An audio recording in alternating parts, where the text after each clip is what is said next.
Astaghfirullahaladzim. Astaghfirullahaladzim. Innallah.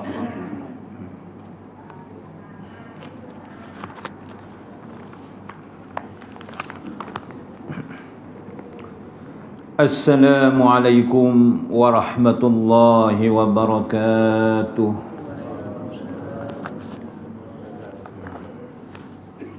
Ila hadratin Nabi Mustafa Muhammadin sallallahu alaihi wasallam.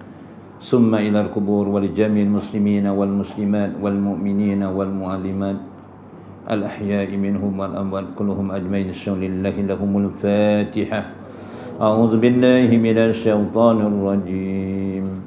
Bismillahirrahmanirrahim. Alhamdulillahi rabbil alamin. Ar-Rahmanir Rahim. Maliki yaumiddin. Iyyaka na'budu wa iyyaka nasta'in. Ihdinas siratal mustaqim. Siratal ladzina an'amta 'alaihim ghairil maghdubi 'alaihim waladdallin.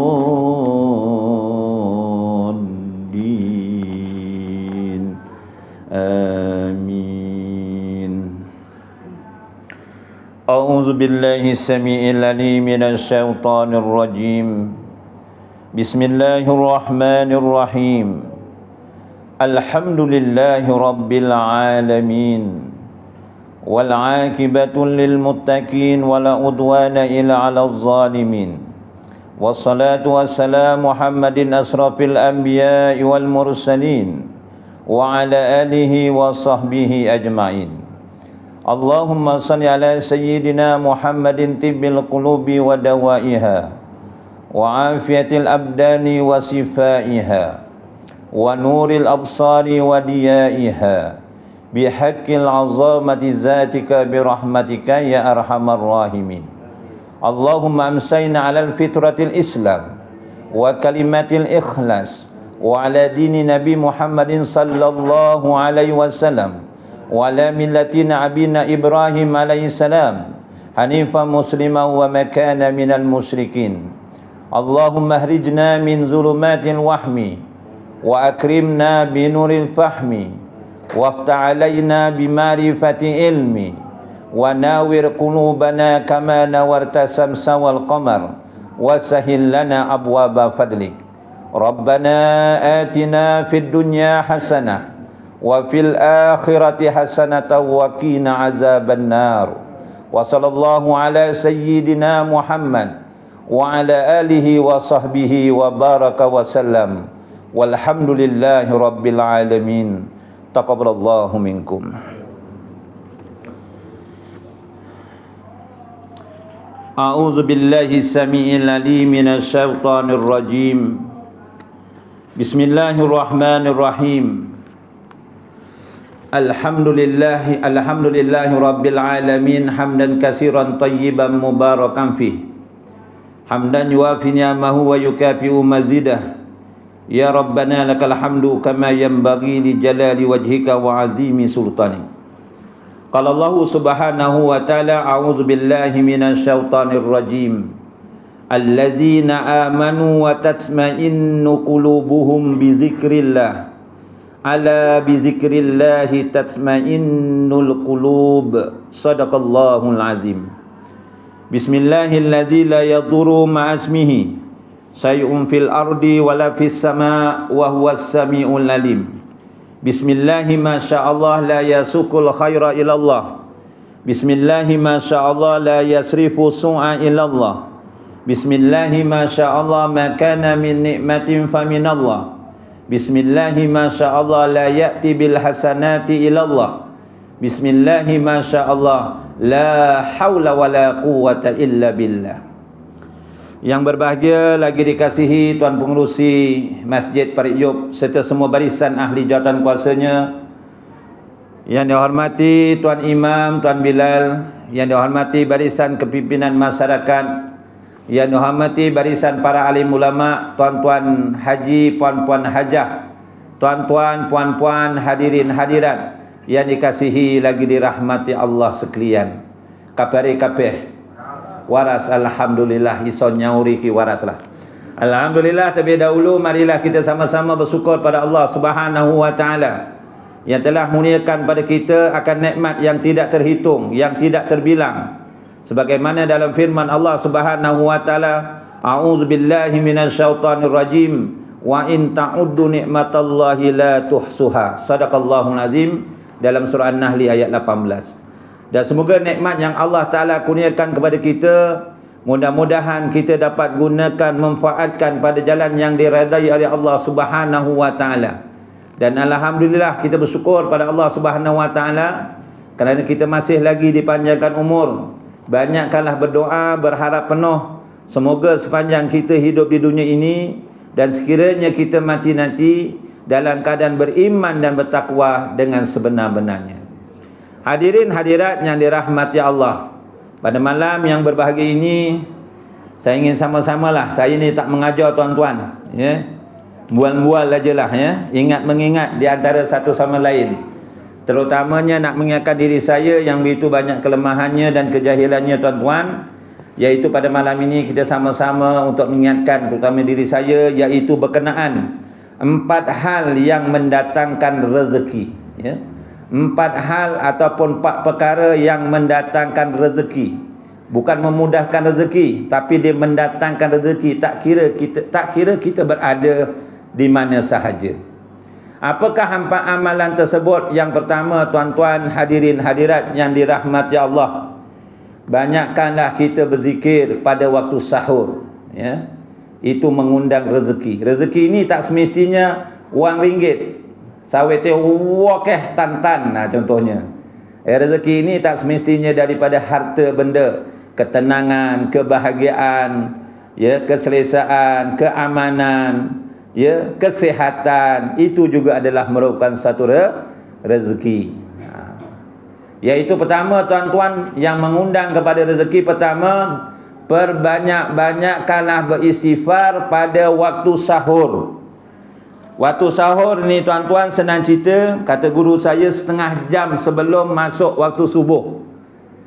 Kita kalau sahur, puasa sunat ke puasa fardu, disunatkan melambatkan sahur, ya. Kalau berbuka disunatkan mempercepatkan buka. Sunat ni buat dapat pahala, tinggalkan rugi.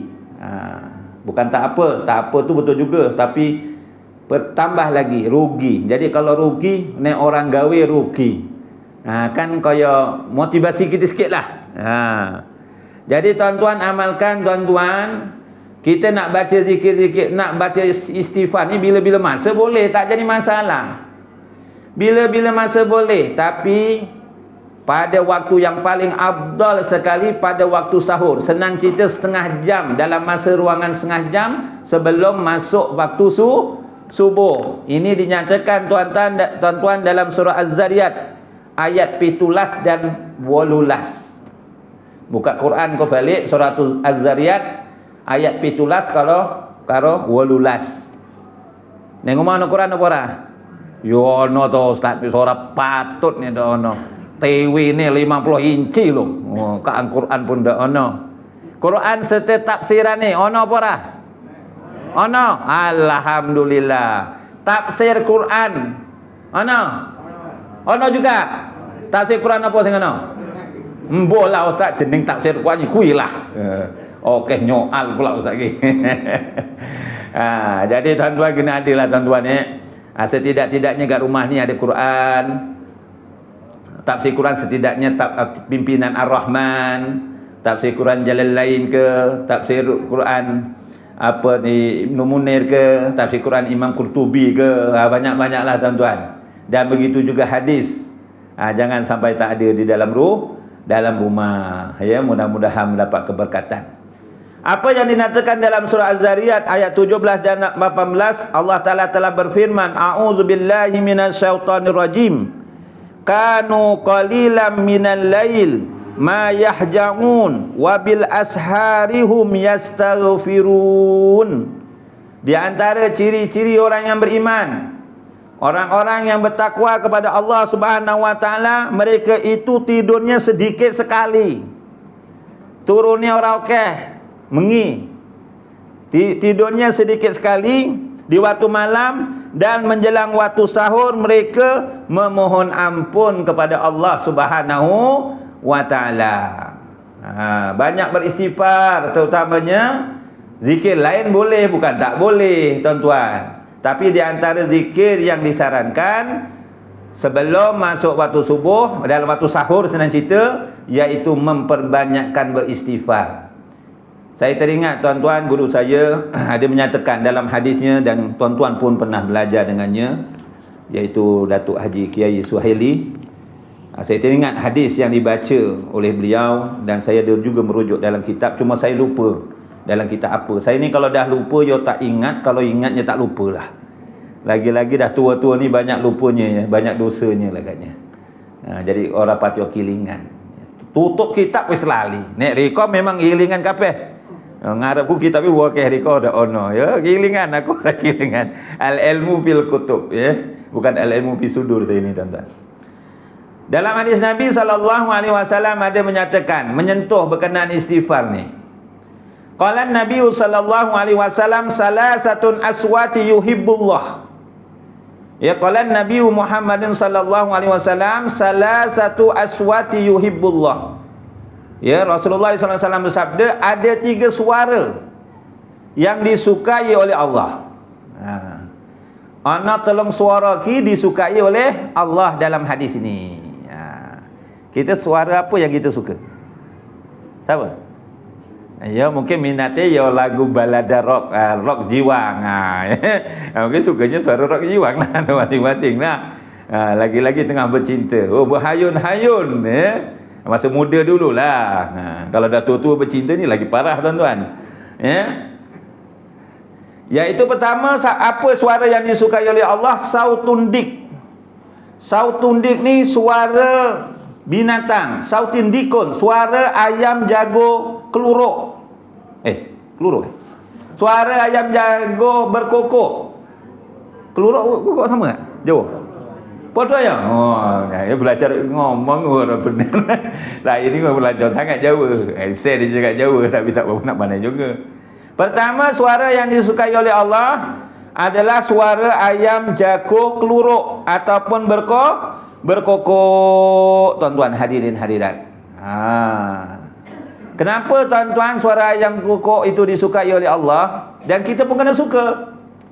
Kerana dalam hadis Nabi SAW ada menyatakan dalam Rawahul Bukhari 3058, Rasulullah bersabda tuan-tuan, an Abi Hurairah radhiyallahu anan Nabi SAW qala, "Idza sami'tum siyahat dikatin fas'alullah min fadlihi fa innaha ra'at malaka." Kata Rasulullah daripada Abu Hurairah radhiyallahu dia mendengar Rasulullah bersabda, jika kalian mendengar suara ayam berkokok, mohonlah kepada Allah supaya dikurniakan kebaikan, dikurniakan rahmat ketika itu. Maka bacalah doa, Allahumma inni as'aluka min fadlik. Kita mohon supaya dikurniakan kebaikan, kelebihan. Jadi dengan ayam berkokok ni sunnah kita baca doa, sunat hukumnya buat dapat pahala, tinggalkan rugi. Allahumma inni as'aluka min fadlik. Ya Allah, aku mohon anugerah kelebihan daripada sisimu. Ada bela ayam ke tak ni? Dak ono. Ni dak ono belum lah. Ayam betina ke kokok apa dah? Orang ya, mau ni tapi pek kena lah ya. Ada kendok, orang keluruk ya. Jadi kalau dengar ayam berkokok, jangan mengeluh. Ini kadang-kadang mengeluh. Makmu ayam sopo kok pokok telu tengah angkles itu kok keluruk. Kita ki orang belu ayam. Ala ayam tegot, ayam tonggone kita ki lho wis ora entek-entek nyusake kita tenan lah. Isu-isu masuk temblek ning tempat duduk motor yang neng jokan lepas ke lokek pula ke tonggo ni. Weh, semulalah. Orang pernah nyiprat pun sop ayam darahnya ya tak pernah sampai, kari ayamnya pun tak pernah sampai. Kita harap turu pun ganggu tenan. So tak kai puraden tenan ayam ini. Dah mulalah. Kita jangan mengeluh tuan-tuan. Rupa-rupanya ayam berkokok itu kata Rasulullah sallallahu alaihi wasallam di antara haiwan yang dapat melihat malaikat membawa menurunkan rahmat. Ya, jadi dengan ayam kokok, Allahumma inni as'aluka min fadlik. Ini juga dikiaskan tuan-tuan, haiwan-haiwan yang lain pun berzikir kepada Allah mengikut bahasanya. Cuma kita tak tahu aja haiwan-haiwan ni berzikir. Ada setengah ulama katak pun berzikir. Ya, cuma bahasa katak ajalah. Ada katak pak saya wrong, salah aja. Wrong. Dia kata macam tu bunyinya. Mungkin kata Pak Yop right aja, betul, right. Ya. Mungkin dia berzikir tuan-tuan, cuma kita tak tahu. Begitu juga dengan tumbuh-tumbuhan dan kehidupan pun berzikir pada Allah. Tapi kenapakah kita yang Allah Ta'ala kurniakan akal, Allah Ta'ala kurniakan syariat, kadang-kadang malas nak berzikir kepada Allah. Itu saya tak masuk itulah, belum lagi. Yang kedua, suara apa yang disukai oleh Allah Subhanahu wa taala? Pertama tadi sautun dik, suara haiwan, contohnya suara ayam jaku keluruk. Yang kedua, wa sautul ladzi yaqra'ul Quran. Allah taala suka, cinta kepada orang yang suara orang yang membaca Al-Quran, tuan-tuan. Jadikanlah Al-Quran sebagai bacaan dan panduan utama dalam kehidupan kita. Sebab pegangan kita apa? Taraktu fikum amrayni lan tadilu ma in tamassaktum bihima wa kitaballahi wa sunnatin nabi. Apa kata Rasulullah? Aku tinggalkan pada kamu dua perkara. Selagi kamu berpegang teguh pada dua perkara ini, maka kamu tidak akan sesat selama-lamanya. Iaitu apa dia? Al-Quran dan Al-Hadis. Tapi kebanyakan pegangan sekarang pegangannya apa? Gepeng. Sekarang ni kadang-kadang gepeng. Bukanlah salah saya mencegah guna gepeng. Ustaz bual-bual gepeng orang pernah ditinggal. Neng kereta nak teluneh, aku orang ngapusi. Orang teluneh ni kereta ni. Bukan isi pertama, isi 2, 3, 4, tidak.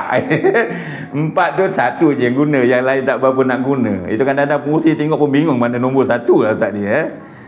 Yang selalu saya bagi itulah nombor saya, tuan-tuan.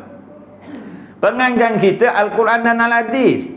Tapi kadang-kadang berapa masa kita gunakan masa untuk mentadaburkan Al-Quran. Tuan-tuan baca, bukan tuan-tuan lah, saya sendirilah baca WhatsApp, baca Facebook, tengok YouTube, tengok apa lagi? Telegram, ni sebut tak habis-habis.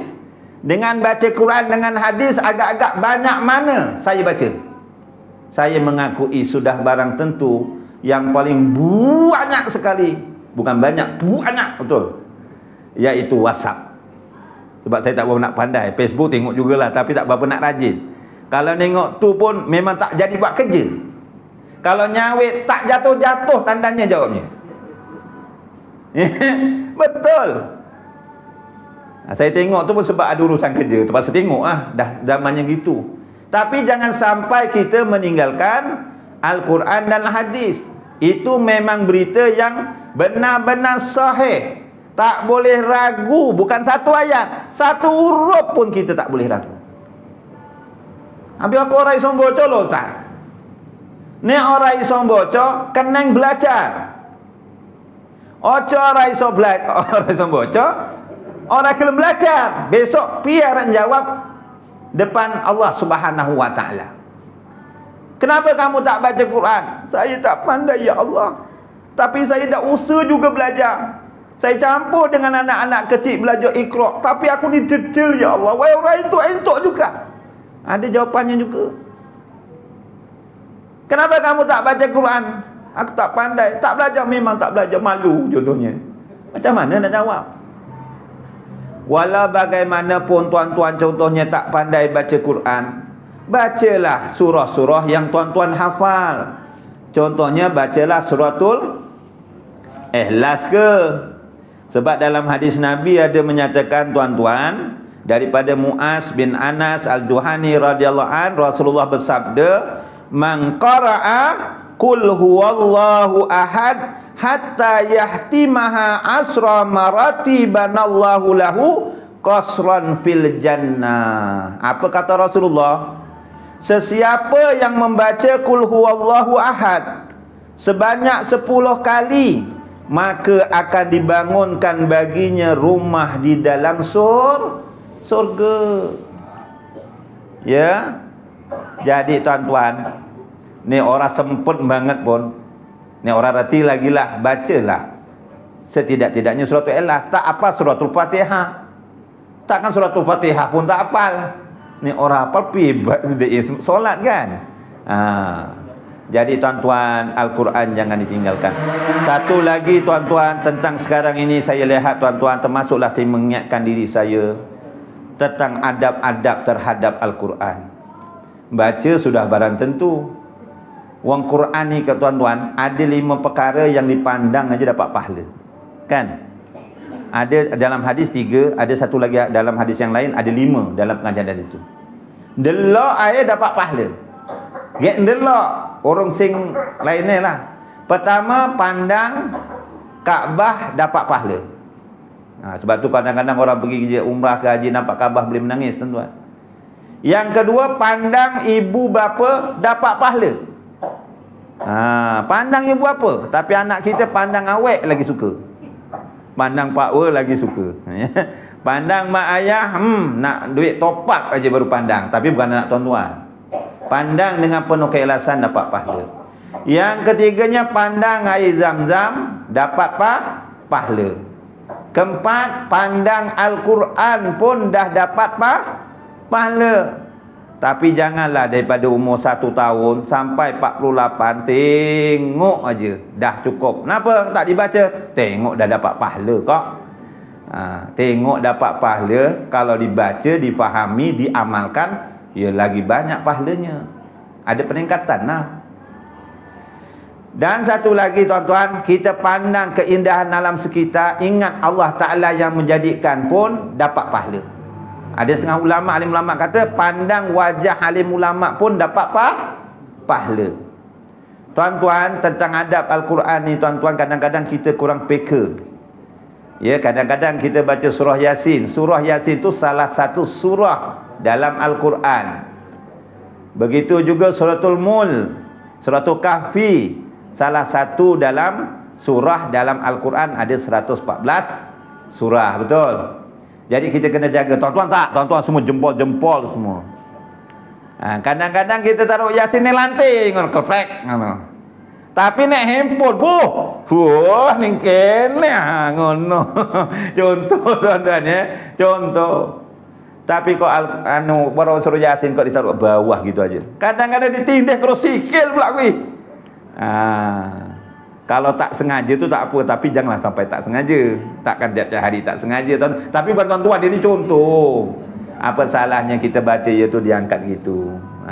Ya. Satu lagi, kadang-kadang kalau kita pergi jemputan, alah hakikah ke apa, niat dia baik tuan-tuan.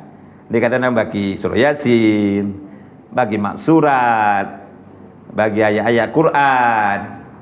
Kalau bagnya terang kita nampak, kalau sebaiknya kita tengok apa dalamnya. Kadang-kadang kita dah tahu dalam tu surah Yasin dibagi. Tujuannya dia bagi tu supaya kita baca, dia dapat pahalanya. Tujuannya baik. Tapi kita kena jagalah. Jangan kita taruh motor jagongi, pakai kocik belakang itu. Lepuk kayak ngono. Kena ingat ya, ada adab tu kita kena jaga. Saya kalau pergi sekolah kadang-kadang meleleh juga air mata. Itu perkara pertama saya lihat. Kalau dia lihat Quran, ada tingkatannya 4. Oh, dia punya handphone dekat atas, Quran dekat bawah sekali. Oh, lepas tu terabur. Memang siaplah. Taklah saya marah gitu, ya. Ingatkan, ya. Adab tu kena jaga. Yang ketiga, Suara apa yang dirindui oleh Allah, yang disukai oleh Allah? Pertama tadi suara binatang, iaitu suara ayam jantan berkelorok. Yang kedua, suara orang yang baca Quran. Yang ketiga apa? Wasautul ladzi yastaghfiruna bil ashar. Suara orang yang beristighfar pada waktu sahur. Banyakkanlah kita membaca lepas sembahyang kita witir, sementara menanti waktu subuh, banyakkanlah sebagaimana yang saya baca yang lepas tu. Setidak-tidaknya kita mohon ampun untuk diri kita, untuk kedua ibu bapa kita, untuk sekalian muslimin muslimat, mukminin mukminat, sama ada yang masih hidup maupun yang telah meninggal dunia. Bacalah astaghfirullahalazim wali walidayya wali jami'il mu'minina wal mu'minat wal muslimina wal muslimat al ahya'i minhum wal amwat. Astaghfirullahalazim li wali walidayya wali jami'il mu'minina wal mu'minat wal muslimina wal muslimat al ahya'i minhum wal amwat. Kita jangan lupa, kita minta ampun untuk diri kita. Jangan lupa untuk ibu bapa kita. Jangan lupa tu. Dia sangat suka betul. Nek wis meninggal, yang hidup pun suka. Cuba tuan-tuan bayangkan, macam saya anak lanang kapeh, isteri yang pertama. Memang pertama pun tak ada kedua. Ustaz ni isteri pertama ada kedua ke ni? Buat masa ni pertama lah, tak ada kedua. Coba bayangkan anaknya 5 orang, pukul 4.30 pagi, 5 pagi kita masuk. Astaghfirullahalazim. Anaknya li wali walidayya wali jami'il mu'minina wal mu'minat wal muslimina wal muslimat al ahya'i minhum wal amwat. Kok doa kaya ngono? Anak yang baca astaghfirullahalazim. Sejuk tak tuan? Suka tak tuan-tuan? Marah apa ora? Kok menengah marah apa ora? Suka tak tuan-tuan? Anaknya masuk macam tu? Suka. Kita masih hidup dia baca macam tu istighfar. Suka tak? Coba bayangkan kalau kita masuk 5 pagi, main apa? Gepeng, main game. Kadang-kadang dia main seorang, tapi kawannya dekat Singapura, kawannya dekat Johor Bahru, kawannya dekat KL. Kadang-kadang yang lanang, kadang-kadang yang wedok. Apa namanya tu? Gimana namanya? Mula aku mudah reti. Dia boleh bercakap. Belok kanan, belok kanan. Belok kiri, belok kiri. Wah. Ni orang ya orang sembahyang. Orang mangan orang turu. Ni orang mangan orang turu tasbih zikir gitu apa? Kalau tuan-tuan masuk bilik anaknya macam tu, sedih tak kita? Sedih. Bayangkan kita, mak bapak kita dah meninggal, kita nak menanti waktu subuh, kita doa, ya Allah, ya Tuhanku, ampunkanlah dosa-dosaku, dosa-dosa kedua ibu bapaku, dosa-dosa sekalian muslimin, muslimat, mukminin, mukminat, sama ada yang masih hidup maupun yang telah meninggal dunia. Ya Allah, pahalanya kita doakan orang-orang yang beriman ni. Satu dunia tahu, orang-orang yang beramal soleh tahu. Berapa bilangannya? Diberi ganjaran sama dengan bilangannya. Masya Allah, tabarakallah. Sebab itu tuan-tuan, saya terbaca dalam kitab Mar'atus Salikin,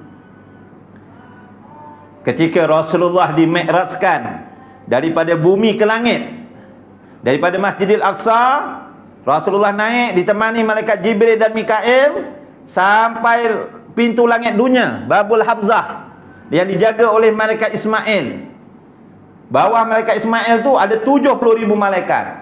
Setiap satu tu bawahnya ada 70,000 meneh. Sebab tu malaikat ni adalah bilangan Allah, bilangan makhluk Allah yang paling banyak, tuan-tuan. Lapisan pertama bertemu dengan Nabi Adam. Lapisan ketujuh bertemu dengan Nabi Ibrahim. Sampai ke Sidratul Muntaha, naik lagi lapisan langit seterusnya sampai ke Mustawa.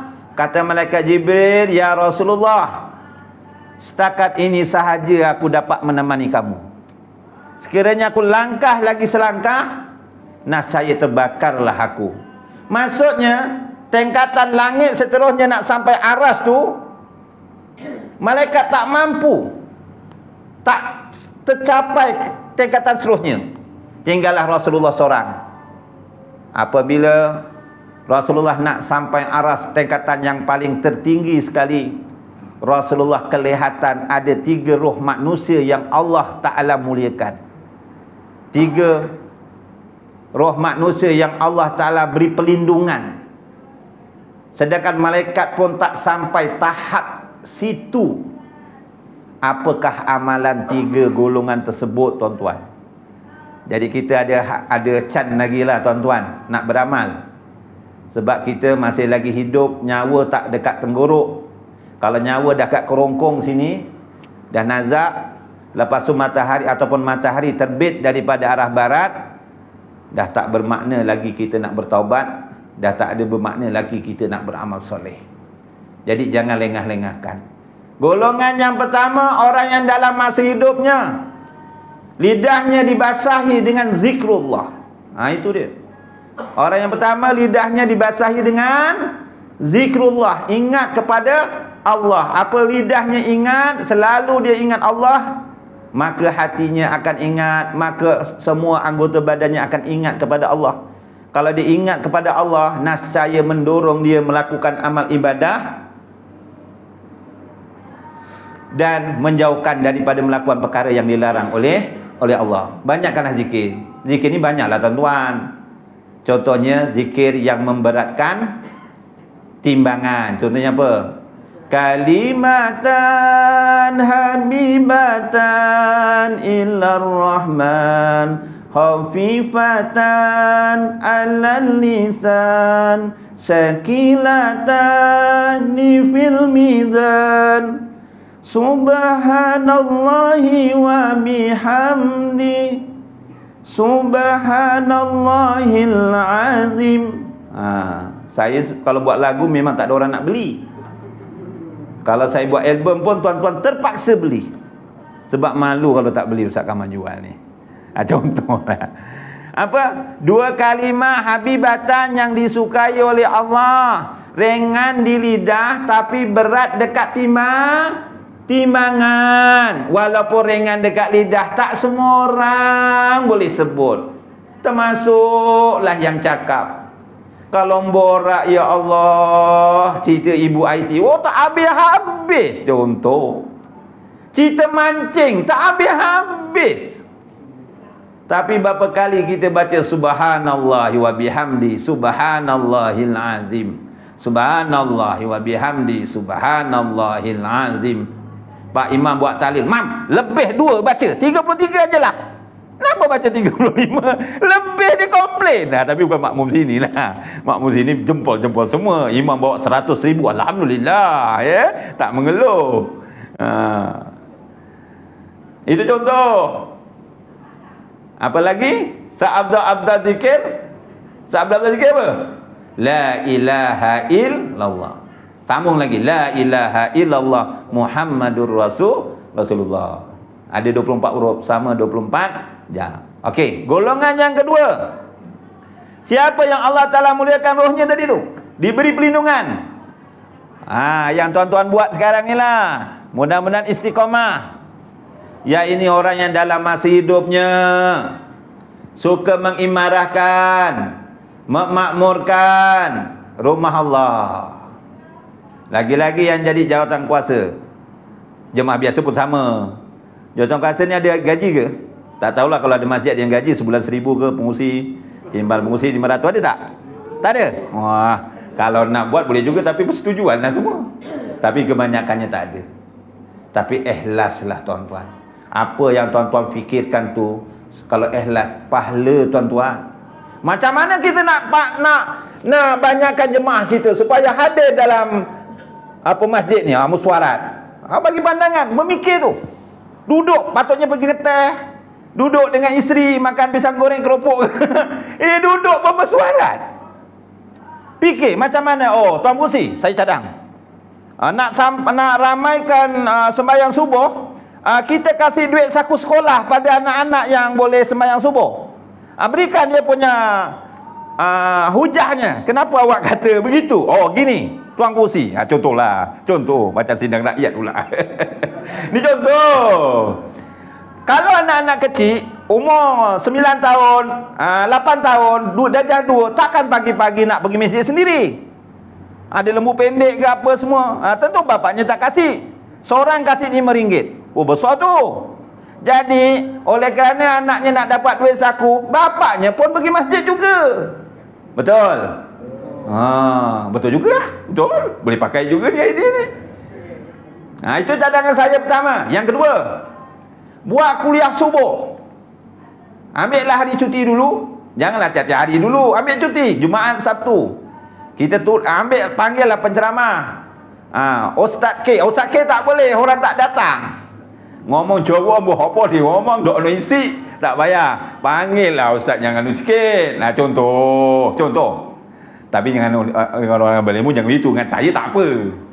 Tulis jamuannya. Jamuan. Biryani, kambing golek. Ramai sikit orang datang. Saya pernah tuan-tuan, ada pergi utara sana, masjid belah mana Di masjid contoh jugalah. Saya tengok sembahyang subuh, budak-budak bujang ramai betul, nak pergi kilang, pergi apa, dia singgah dulu. Yang kerja gamen ni, kerja kakinan kerajaan, sanggup dekat masjid. Kenapa ramai benar budak-budak bujang ni? Kalau tempat kita, kat sini memang ramai, penuh budak-budak bujang. Tempat saya memang susah betul. Tempat saya memang bayar. Nak dapat satu sap pun bayar. Sebab apa? Saya duduk kat gantung, ahli jemaahnya cuma 19 rumah.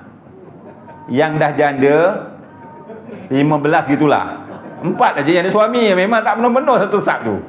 Itu buat saya lah tuan-tuan. Jadi tuan-tuan, saya tengok ramai penuh. Kenapa ni? Saya tanya lah budak-budak. Dek, saya bukan orang sini, orang musafir. Macam mana budak-budak bujur ni rajin pergi masjid ni? Jarang abang nampak ni. Bang, tengok dekat ujung masjid tu.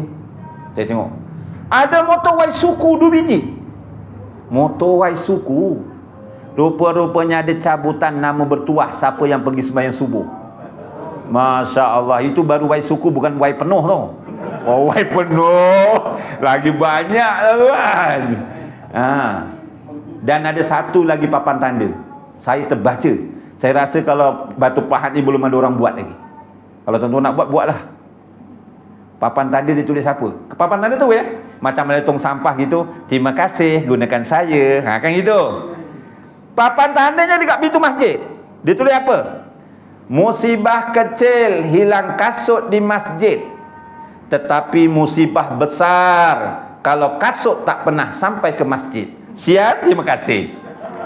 Betul juga. Dia cakap apa?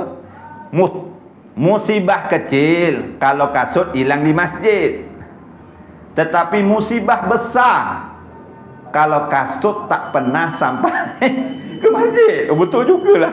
Saya cakap senang aja, saya tak pakai kasut. Saya kaki ayam je. Kita azan ni, azan dulu, nanti kita sambung lagi sikit.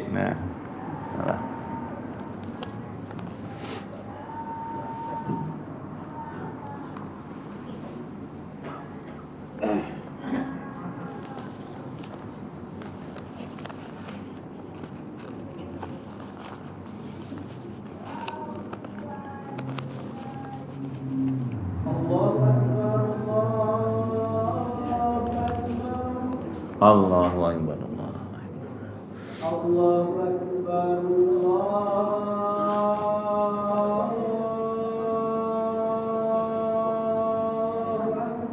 Allah.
Insyaallah.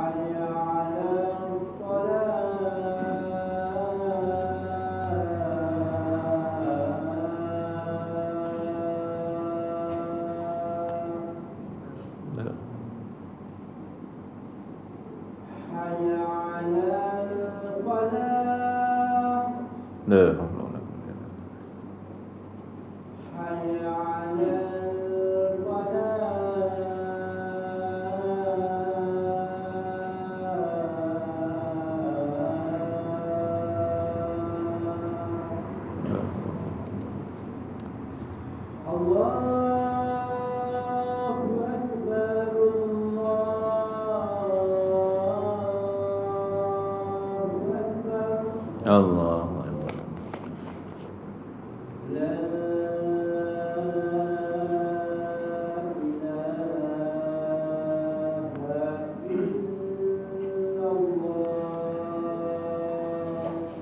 La ilaha illallah Muhammadur Rasulullah sallallahu alaihi wasallam. Allahumma rabb hadhihi da'wati tamma wa salatu qa'imah sayyidina Muhammadin wa sallallahu alaihi wasallam aliyatul rafi'ah wa ba'su maqam mahmudan ladzi wa innaka latuliful mi'ad wa bi findi wa liwalidayya wal mu'minina yawma yaqumul hisab. Okey, tuan-tuan hadirin hadirat. Itu yang kedua tadi, golongan yang dilindungi oleh Allah. Pertama, orang yang mengimarahkan, memakmurkan rumah Allah. Itu contoh-contoh yang saya berikan tadi. Yang ketiganya, siapakah yang diberi perlindungan oleh Allah tadi? Yang malaikat pun tak sampai lapisan langit tersebut, tetapi roh manusia ni Allah Ta'ala muliakan. Yang ketiganya, orang yang dalam masa hidupnya, orang yang dalam masa hidupnya apa? Berbuat baik pada ibu bapa. Itu tiga golongan yang Allah Ta'ala beri perlindungan. Hadirin hadirat yang dirahmati Allah. Jadi tuan-tuan, orang yang beristighfar pada waktu sahur adalah di antara perkara hal yang menarik rezeki. Ini dinyatakan dalam hadis Rasulullah sallallahu alaihi wasallam daripada Ibnu Abbas radhiyallahu an bahawa Nabi sallallahu alaihi wasallam bersabda, "Man lazimal istighfar ja'alallahu lahu min kulli dikin makhrajan wa min kulli hammin farajan wa razaqahu min haitsu la yahtasib." Rawahu Abu Dawud 1518. Apa kata Rasulullah?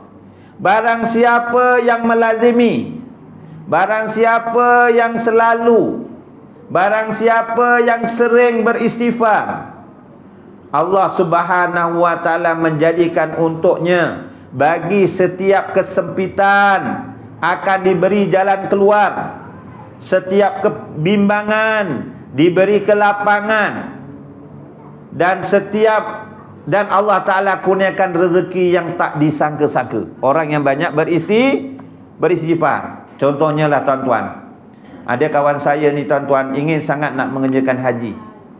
Dia daftar masa tu dapat tahun 2082. 2082 tinggal tulang. 2082. Kalau sekarang umurnya dah 70 tak tinggal tulang. 2082. Dari segi akalnya dah tak ada lah tuan-tuan. Tapi tak lama tuan-tuan, dia berusaha, dia cukupkan duit dalam tabung haji, dah pergi khusus walaupun tak ada panggilan. 3 tahun dapat panggilan. Ni sebelum PKP lah. Pergi haji. Orang pelik lah. Engkau umur 40, ni kawan saya 40 lebih lagi, kau dapat pergi haji, kau pakai kabel apa ni? Ada kenalan siapa? Kabel elektrik ke kabel bawah laut ke apa ke semua? Tak ada, aku tak pakai kabel. Habis kau dapat cepat. Patut tahun 2082, 3 tahun dah dapat. Entahlah, dengan izin Allah. Alhamdulillah, itu jawapannya. Saya tanya-tanya, entah mungkin daripada berkat aku banyak beristighfar agaknya. Betul lah. Sebab apa dalam hadis ni? Barang siapa yang sering beristighfar, Allah Ta'ala bagi setiap kesempitan itu jalan keluar. Setiap kebimbangan diberi kelapangan, dan Allah Ta'ala kurniakan rezeki yang tak disangka-sangka. Contohnya cari jodoh tak jumpa-jumpa. Faham? Cari jodoh tak jumpa-jumpa. Banyakkan istighfar. Pakai dah semat-semat, doa ya doa juga. Rambut pun dah lah belah dua. Macam-macam lah. Ya. Jumpa temu jodoh, saya kata, oh tak dapat-dapat juga. Banyakkan istighfar. InsyaAllah. Dah berumah tangga, tak dapat-dapat zuriat contohnya. Makan majun, makan kacip Fatimah, macam-macam. Tongkat Ali juga kena. Ali kena pula kena. Macam usaha. Tapi di samping itu yakinlah, banyakkan beristighfar. Ini dinyatakan tuan-tuan hadirin hadirat dalam surah An-Nur ayat 10 hingga 12. Ini kalau saya terangkan ni panjang sangat. Yakin, banyak istighfar. Kan ada cerita seorang alim ulama salaf yang bernama Imam Ahmad bin Hanbal. Dah pernah dengar cerita ni? Dah tak payahlah. Dah pernah dengar belum? Kan? Imam Ahmad bin Hanbal ni tuan-tuan, satu masa dia pergi, tergerak hatinya pergi musafir ke satu tempat yang berhampiran dekat India lah.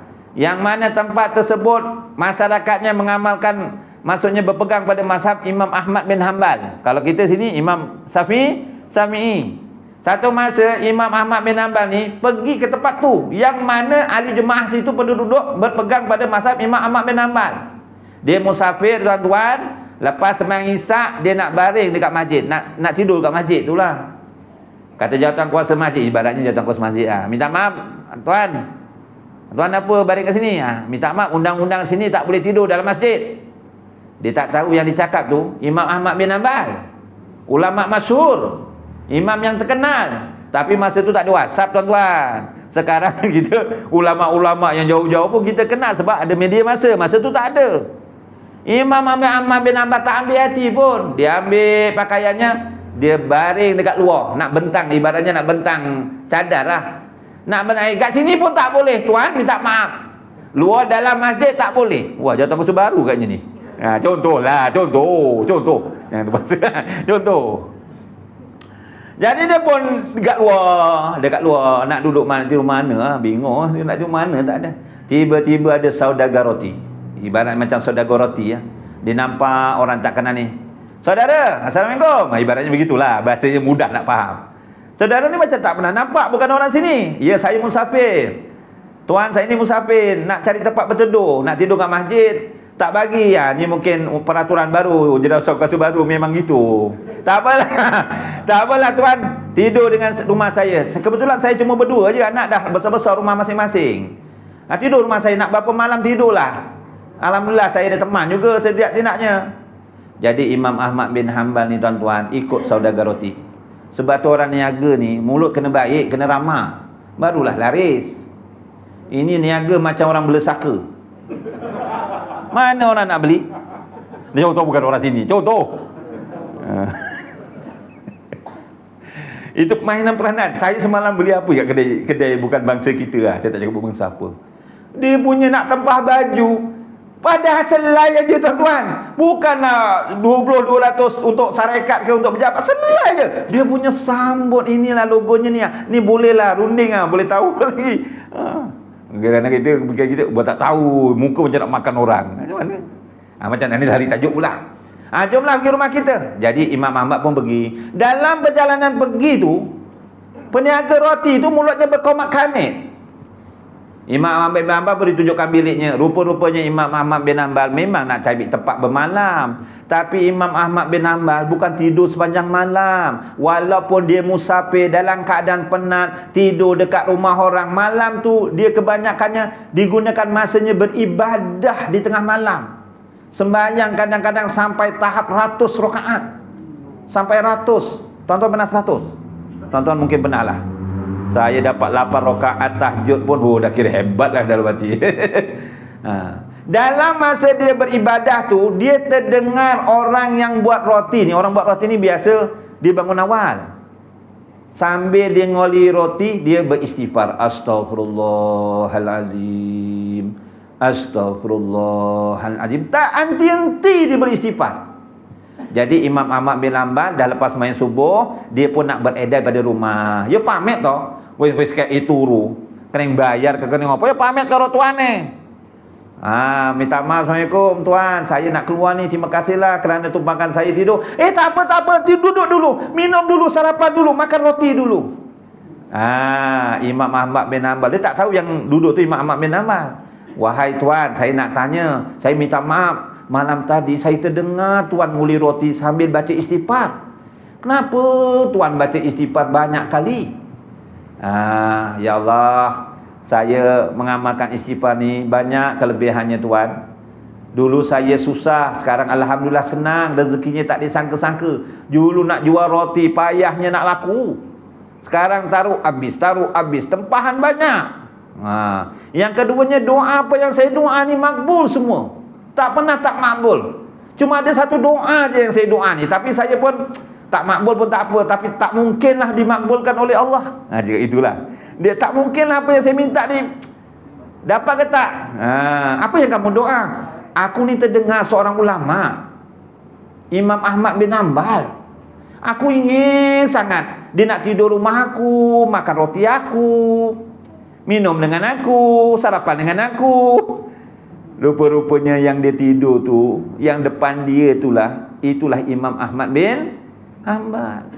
Wahai saudara, doa kamu dimakbulkan oleh Allah. Aku adalah Imam Ahmad bin Hanbal. Itu kisah orang-orang soleh, tuan-tuan. Jadi tuan-tuan kalau nak jumpa saya tidur, contohnya banyak istighfar. Contoh, tapi tuan-tuan saya tak payah lah tuan-tuan. Tak datang faedah, habiskan beras saja. Habiskan beras saja. Jadi tuan-tuan, banyakkan istighfar ya. Okey, yang kedua. Panjang sangat. 5 minit lagi lah. Jam saya ni betul ke tak ni? Bisik 8.40. Salah ya. 8.30 lah. Betul lah jam saya. Sikit lagi. Tuan-tuan dekat, saya jauh. Yang kedua, yang mengundang rezeki. Hal yang menarik rezeki. Yang kedua tuan-tuan, banyakkan bersedekah. Banyakkan bersedekah. Banyakkan bersedekah ini bukan maksudnya semestinya kita bersedekah dengan wang yang banyak, nilai yang banyak. Adakah kita mesti masuk dalam tabung masjid itu 100? Banyak bersedekah maksudnya, bukan dari segi nilainya. Kalau nilainya banyak lagi baguslah tuan-tuan. Tapi yang penting istiqomahnya, konsisten. Ini nak sebut bahasa Inggeris. Ini cikgu ya, konsisten, berterusan. Walaupun masuk RM5, RM5, RM2, tapi selalu. Sebab itu tuan-tuan, ini sebagai menyuntik semangat aja. Dalam kitab Bughyatul Mustarsidin yang ditulis oleh Imam Jalaluddin As-Suyuti. Kata Imam Jalaluddin As-Suyuti, ini bukan hadis Nabi ya. Seorang ulama namanya Al-Imam Suyuti. Dia hidup antara tahun 848 hingga 911 Hijriah. Namanya Imam Suyuti, ataupun yang mengarang tafsir Quran Jalalain tu, samalah. Apa kata Imam Suyuti? Ini sebagai meningkatkan semangat kita untuk bersedekah. Anna sawaba sadaqatin hamsata anwa. Sesungguhnya pahala bersedekah itu ada 5 bahagian. Sesungguhnya pahala bersedekah itu ada 5 bahagian, kata Imam Suyuti. Maksudnya jangan pilih-pilih lah, buatlah. Cuma dapat kita mendorong mana yang kita nak utamakan. Kadang-kadang patut yang diutamakan, tapi kita ambil ringan. Yang pertama, wa wahidatun bi asrati wa hiya ala sahihil jismi. 1 nisbah 10. Ibaratnya RM1, Allah Ta'ala balas 10. Kita sedekah pada siapa? Kepada orang yang sehat tubuh badannya. Contohnya, kita duduk kat warung. Bang, meja sana, saya bayar ya bang. Jangan bayar. Yang duduk tu memang sihat, badan gemuk-gemuk, macam yang cakap ni. Dibelanja makan contohnya, ikhlas kerana Allah. Jamu orang makan, dia pahalanya besar tuan-tuan. Lagi yang jamu tu anak yatim lagi. Oh, lagilah, itu baru anak yatim, belum mak yatim. Contoh, belum habis ceritanya tuan-tuan. Ibu-ibu janganlah marah. Ya, 1 nisbah 10 orang yang sihat. Yang kedua, wa wahidatun bitis'ina wa ila a'ma wal mubtala. Kita bersedekah pada orang cacat. Cacat penglihatan, cacat tangan, kaki, kan? Kita sedekah dia 1/90. Kata Imam Suyuti ya. Satu RM1 ibaratnya Allah Ta'ala balas 90. Dan kepada siapa? Orang yang ditimpa musibah, kebakaran, kematian, kehilangan, sawitnya sekali timbang hilang telung tan, memang susah banget masak ke lah ngono yo. Aram tuku beras dak ono, kailah kita lagi gawe nambah-nambah. Besar palanya tu. Jiranya kebakaran ke apa, kematian ke apa, kita bantu dia. Dan termasuklah menyantuni anak yatim 1/90. Bagi sekolah agama. Ni apa sekolah agama namanya? Tenaga sepakat Tenaga sepakat jumpa guru besarnya Puan Habzah tak? Ustazah Habzah tak? Puan Habzah, saya nak tanya, minta maaf, dekat sini ada tak anak yatim? Anak yatim piatu ke? Dua-dua? Ada 20 orang. Okey. Puan Habzah, jangan dia bagi tahulah, saya maklumkan guru besar je. Anak yatim ni 20 orang ni nanti makan dekat kantin sebulan, insya-Allah saya bayarkan. Okeylah tu. Mudah. Contohlah. Yang ketiga pada siapa? Yang ketiga, wa wahidatun bistismi'atin wa hiya allazi qarabatin. 1/900. Tadi 1/10 orang sihat, 1/90 orang yang cacat, orang yang timpa musibah termasuk anak yatim. 1/900 ni, ni yang kita kadang-kadang lupa. Kita bersedekah kepada kaum kerabat yang sangat memerlukan, yang silat ada hubungan rahim dengan mak kita, contohnya adik-beradik kita, mak saudara, bapak saudara contohnya datang, contohnya adik-beradik kita datang, kita anak sulung, tiba-tiba Angah datang, long pagi-pagi ni Angah nak susahkan Long, tahu pun pagi-pagi datang rumah ada apa, tanya kasar je. Inilah Long, anak kita ni 2 orang masuk you, kita kurang 1,000, nak hutang dengan Long 1,000. Hutang bukan minta hutang. Masanya aku minta duit. Masanya aku minta duit jawabannya. Janganlah macam tu. Dengan kawan naik basikal senang bantu dia. Kawan geng motor berkuasa tinggi mudah bantu dia. Ini adik-beradik datang minta tolong. Tolonglah semampunya. Kalau tak mampu suruhlah naik dulu. Naik dulu sarapan disik. Barulah cerita, abang kalau 1,000 tak ada, kalau 100 ada, ambil lah ni. Tak payah pulang, abang bagi ikhlas. Dan abang cadangkanlah jumpa pengurusi masjid tu. InsyaAllah dia boleh bantu. Okey juga. Bagi jalan ya Tuan Pengurusi. Bagi jalan. Bagi adik kamera tu boleh juga. Mahal kamera dia tu. Contoh. Cari jalan. Bagi pandangan. Kita gitu. Tolong. Yang ketiga. Yang keempat. Lagi besar ganjarannya.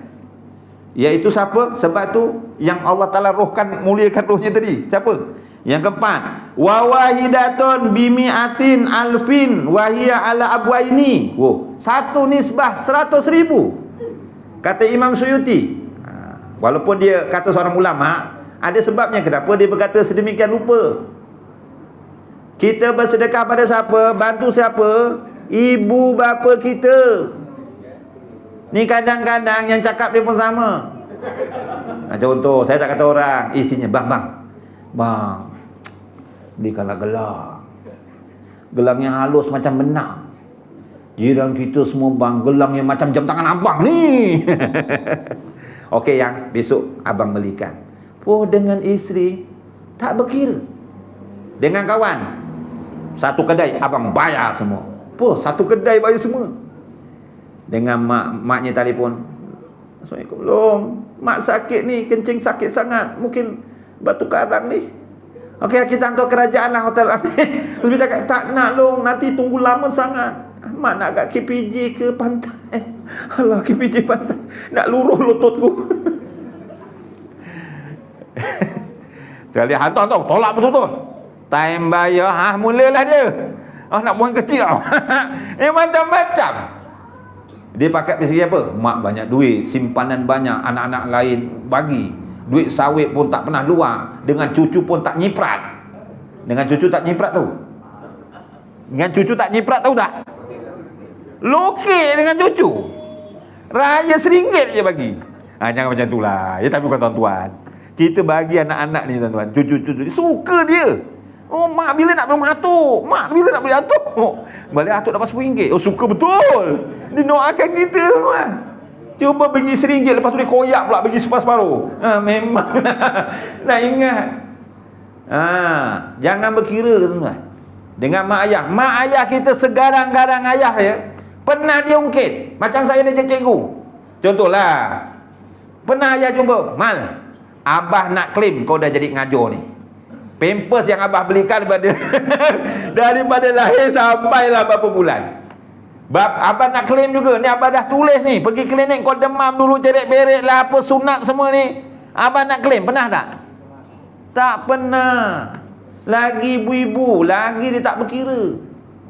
Jadi janganlah kita berkira dengan ibu-ibu, dengan bapa. Ya. Nascaya kalau kita buat baik dengan mak ayah kita, lempah akan berkat rezekinya tuan-tuan. Dan yang ada lagi tinggi. Ada lagi tinggi kita sedekah pada siapa? Wa wahidatun bitismiatin alfin wa hiya ala alim au faqih, iaitu satu nisbah bitismiatin alfin, satu nisbah 900,000. Pada siapa? Pada orang-orang alim. Wah, ustaz ni jaluk duit apa ni? Jangan fikir macam tu pula. Saya ni bukan orang alim. Orang yang ngajak duit ya.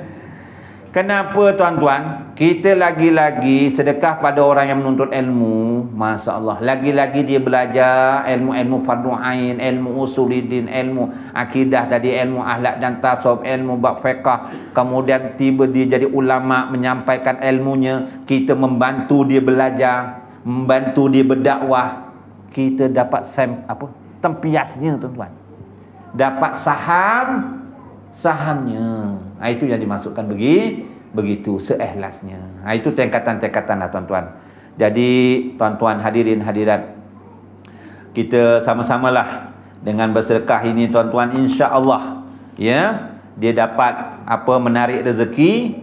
Yang mana tuan-tuan hadirin hadirat, yang ketiganya tuan-tuan, hal yang menarik rezeki ini, iaitu amalkanlah selain beristighfar, yang kedua tadi bersedekah, yang ketiga tuan-tuan rajin-rajin qiyamul lail, berdiri di tengah malam. Itu mengundang rezeki tuan-tuan.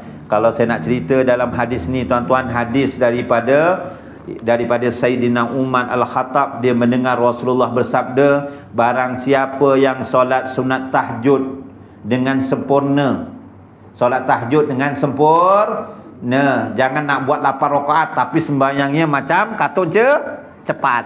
Nak 8 rakaat, Allahu Akbar, Allahu Akbar, Allahu Akbar. Rukunnya langgar semua. Baca Fatihah hujung aja contohnya. Jangan. Maksudnya laksana solat tahajud dengan sempurna. Syarat-syarat sahnya kena jaga. Suci daripada hadas kecil dan hadas besar. Ada yang bangun tuan-tuan 8 rakaat sembahyang tahajud, alhamdulillah, tapi aku tak ambil wudu. Boleh. Ni pernah berlaku, ustaz. Saya malam tadi hujan lebat. Ayo sembahyang ustaz 8 rakaat, tapi suweju aku orang jengkok wudu ustaz. Keneng apa ora ya? Ya ora keneng kok mbah. Baik ditanya, ni cerita pencobaan, betul-betul. Ya kena berikan ibadah. Aku nakut, aku melodok pula. Nganu apa raya? Apa tu ustaz nek nganu tapi gur jengkok wudu sah apa ora? Ya tak sah. Sebab hadas kecil tak boleh mengangkat hadas besar. Tapi kalau hadas besar boleh terangkat hadas kecil. Sebab itu kalau tuan-tuan baca bab fiqh, bagaimana kaedah ambil wuduk dengan mandi junub. Sebab yang mandikan mandi ada berapa? Bersetubuh, wai mani, darah haid, darah nifas, wiladah. Mati orang Islam selain pada mati syahid. Sebab tu tuan-tuan, setan ni tuan-tuan, cerita setan ni besok akan datang dia paling tak suka digondeli tenan loh. Dia gondeli tenan-tenan. Nek diko sembahyang sunat, diko rungo masjid, diko puasa, diko ruko umrah, dia ngaco juga. Maksudnya dia pergilah, tapi dia ngaco juga. Tapi ada satu amal ibadah digondeli tenang-tenang. Ojo lungo, ojo gawe, ojo lungo, ojo gawe. Amal apa? Nuntut ilmu. Gondeli. Macam malam Jumat, abang nak ngeteh, istrinya pegang, jangan bang, digondeli tenang-tenang. Ojo lungo bang, aku sunyi yang ngono. Ngopi kan aku, digondeli gitulah ibaratnya. Ini setan gondeli ojo lungo. Pergi mana? Majlis ilmu. Sebab apa? Kalau dia pergi majlis ilmu, maka dia dapat membezakan mana yang hak, mana yang batil, mana yang sah, mana yang tak sah, mana yang selamat, mana yang tidak selamat. Macam dia tadi, kalau dia tahajud 8 rakaat tak ada ilmu, dia bersetubuh malamnya, ambil wuduk aja tak mandi wajib, dah settle. Dah settle. Tak payah goda, dah settle. Betul. Tapi kalau dia ada ilmu, nak bersama isteri, auzubillahi minasyaitan, ambil wuduk pula. Aduh, keras betul aku lah. Nak sembahyang, bismillahirrahmanirrahim, salli fardhu maghribi salasa rakaat. Adaan makmuman lillahi ta'ala. Allahu akbar. Oh, dalam hati betul-betul kerana Allah, bukan kerana bakal bapak mertua, bukan kerana nak dipuji orang. Wah, lepas sembahyang, astagfirullahaladzim, aku tadi kok macam nak dipuji supaya aku sembahyang jemaah, supaya dipandang orang aku ni alim, ya Allah, astagfirullah. Wah, peras betul setannya. Sebab tu dia tak suka punya ilmu. Jadi tuan-tuan, alhamdulillah sampai ya dia hari ni. Tapi saya bukan ngajom, bual-bual aja, Ustaz. Ingat ini tak balik-balik nanti ni. Sampai berapa saja tadi ni. Okey. Jadi sembahyang tahajud ni, saya terangkan 5 aja. Orang yang sebenarnya tahajud dengan sempurna, Allah Ta'ala bagi 5 di dunia. Pertama, tuan-tuan, Allah Ta'ala peliharanya daripada segala penyakit. Rezeki tu dipelihara daripada segala penyakit zahir dan batin. Orang yang istiqamah sembahyang tahajud, tuan-tuan, dijauhkan daripada penyakit zahir dan batin. Zahir ni contohnya kita ada sakit darah tinggi ke apa, banyakkan bangun malam. Batin ni penyakit riak ke, ujub ke, sebagainya, banyakkan sembahyang tahajud, insya-Allah. Nombor 2, dinampakkan pada mukanya tanda-tanda sebagai orang yang taat kepada Allah. Ya Allah, mukanya nampak tenang, tengok dia. Muka walaupun hitam, si tampuk manggil, sedap kita pandang dia. Kita pandang dia macam rajin nak beramal. Ni pandang wajah Kamal, nyampah betul. Contoh. Nombor 3, dicintai di hati orang mukmin dan sekalian manusia. Sebab tu para alim ulama, tuan-tuan, para tahfiz contohnya, dia mengamalkan, tuan-tuan, solat tahajud ni.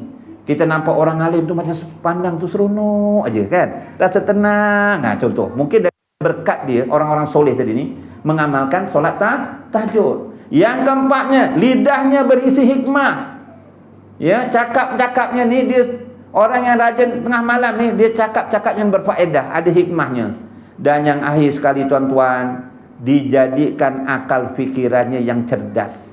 Sebab itu anak-anak yang masih sekolah, tuan-tuan, banyak-banyakkanlah solat sunat tahajud terutamanya, selain solat yang lain.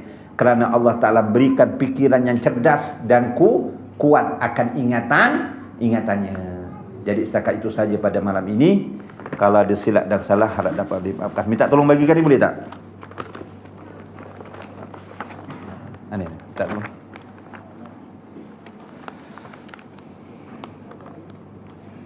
Okey, tuan-tuan, yang saya ambil tu orang mbah-mbah kita dulu selalu baca. Mbah-mbah kita tu, mbah-mbah tuan-tuan jugalah, dengan saya juga. Atau kita selalu baca doa tu. Dulu kita rujuk kitab perukunan. Pernah dengar kitab perukunan? Pernah dengar ya? Kitab perukunan. Ibu-ibu pernah dengar kitab perukunan? Tak dengar? Kalau permata yang hilang, orang-orang tahu. Oh, Ustaz, dia hanya macam. Okey. Kalau tuan-tuan nak beli kitabnya, tunjuk di atas ni. Wasahul afra wa isbahul falah. saya nak beli kitab ini. Gitu ajalah kalau payah nak sebut ni. Tunjuk ni. Ia disusun oleh Syekh Abdul Wahab Sa'rani. Habis itu saya terangkan siapa dia Syekh Abdul Wahab Sa'rani. Pertama, kalau boleh bapak-bapak, ibu-ibu, setiap kali selepas sembahyang berjemaah, sembahyang fardu terutamanya, baca suratul Al-Insyirah. Alam nasrah laka sadrak sampai habis. Ya, insya-Allah memudahkan pekerjaannya dan dikurniakan rezeki yang tak terhingga. Selepas solat, kalau imam tak baca, memang dia tak baca, kita baca sendiri lepas doa ataupun sebagainya. Yang kedua, ni doa ni selalu mbah-mbah kita dulu baca, dan ada maknanya sebelah bawah tu.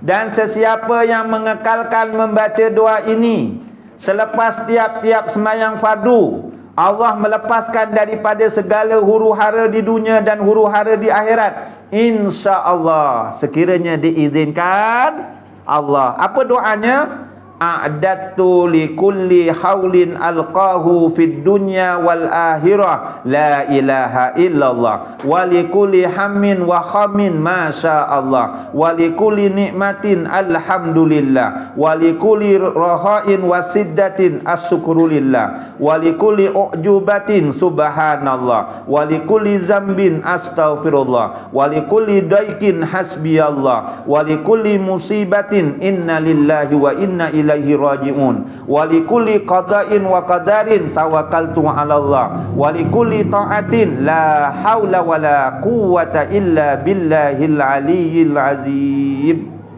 Maknanya ada sebelah bawah tu. Kita doa ni kalau boleh kita tahu maknanya, tak detail pun isi doa yang kita baca tu tahu. Mudah-mudahan kita baca doa ni dengan keizinan Allah dijauhkan hidup kita huru-hara di dunia dan dijauhkan daripada huru-hara di akhirat, insya-Allah. A'udzubillahi minasyaitonirrajim. Bismillahirrahmanirrahim. Alhamdulillahirabbil alamin wassalatu wassalamu Muhammadin asrafil anbiya'i wal mursalin wa ala alihi wa sahbihi ajmain. Allahumma arinal haqqa haqqa warzuqna tiba'ah wa arinal batila batila warzuqna tinabah. Allahumma ati Muhammadanil wasilah waj'al fil mustafina mahabbata wa fil alamina darajata wa fil muqarrabina syarrah. Rabbana atina fid dunya hasanah wa fil akhirati hasanah wa qina azabannar. Wa sallallahu ala sayyidina Muhammad wa ala alihi wa sahbihi wa baraka wa sallam walhamdulillahi rabbil alamin. Subhanakallahumma wa bihamdika asyhadu an la ilaha illa anta wa astaghfiruka wa atubu ilaik. Bismillahirrahmanirrahim. Wal 'asri innal insana lafi khusr illa alladzina amanu wa amilus solihat wa tawasaw bil haqq wa tawasaw bis sabr. Sadaqallahul azim. Dengan ini saya sudahi dengan wabillahi taufik wal hidayah. Wassalamualaikum warahmatullahi wabarakatuh.